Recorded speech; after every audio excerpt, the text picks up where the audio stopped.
Imagine holding a small silver-colored coin in your hand, just 10 cents in face value.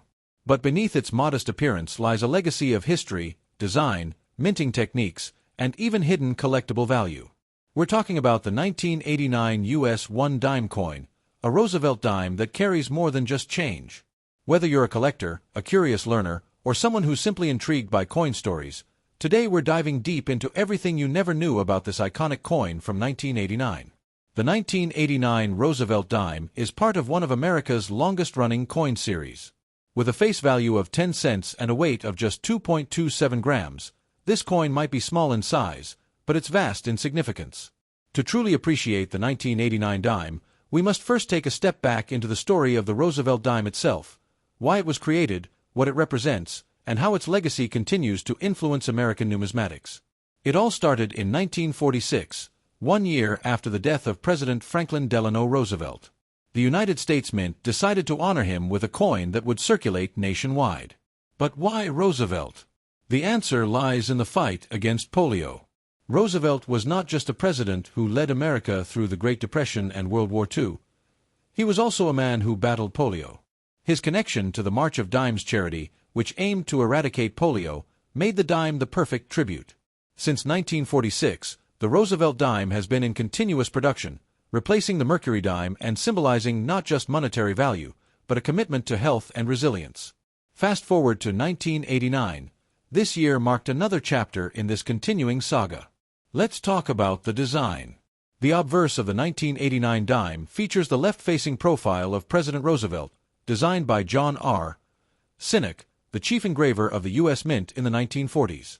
His initials, J.S., can be found just below the neck of Roosevelt. This profile design is clean, strong, and reflective of Roosevelt's firm leadership during difficult times. Above Roosevelt's head is the word, liberty. To the left is the phrase, "In God we trust." The date, 1989, is engraved on the lower right, and below that is the mint mark, which reveals where the coin was produced. Speaking of mint marks, 1989 dimes were minted in two main locations, Philadelphia and Denver.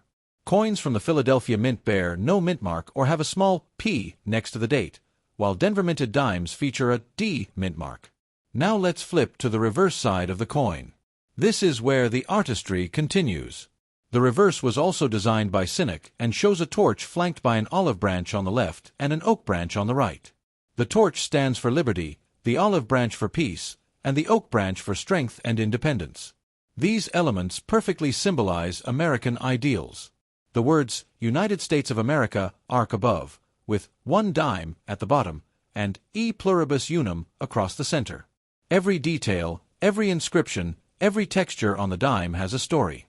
And the 1989 edition of this coin was no exception. But now, let's go beyond the design.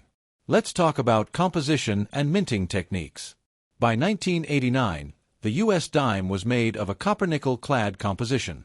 This means it has an outer layer of 75% copper and 25% nickel bonded to a pure copper core.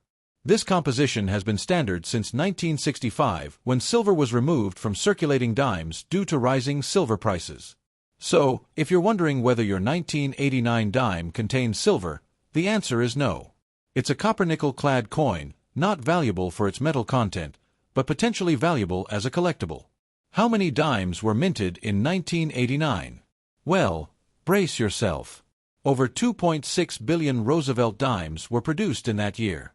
That includes more than 1.16 billion from Philadelphia and over 1.5 billion from Denver. That's a huge number, which tells us that the 1989 dime is not rare in a general sense. But here's where it gets interesting. Not all coins are created equal. While most 1989 dimes are worth only their face value in circulated condition, high-grade, uncirculated, or error dimes from that year can command serious collector attention. Let's dive into values and grading. Circulated 1989 dimes are common and generally worth 10 cents. However, uncirculated dimes, those in pristine condition with no wear, are more desirable. Coins graded MS65 or higher, that means mint state with a grade out of 70, can fetch between $3 to $10 depending on the demand and quality. Not a fortune, but far more than their face value. Dimes may seem small, but but they've played critical roles in shaping American commerce. From vending machines to parking meters, from toll booths to store counters, the dime was an essential piece of the American economy. And for coin collectors, the Roosevelt Dime series, especially coins like the 1989 edition, hold special value, not because they're rare, but because they are part of a continuous and deeply historical series. Now, let's talk about how to collect and store a 1989 dime properly. If you're a beginner collector, start by inspecting your coin under a magnifying glass. Look for mint marks, potential errors, or unusually sharp features. If you find a coin in excellent condition, consider placing it in a 2x2 cardboard flip, coin capsule, or archival safe holder. Avoid touching it with bare hands. Oils from your skin can damage the surface. Want to take it to the next level? Get it graded by a professional service like PCGS, Professional Coin Grading Service, or NGC, Numismatic Guarantee Company. A high-grade certification can significantly increase a coin's marketability and value.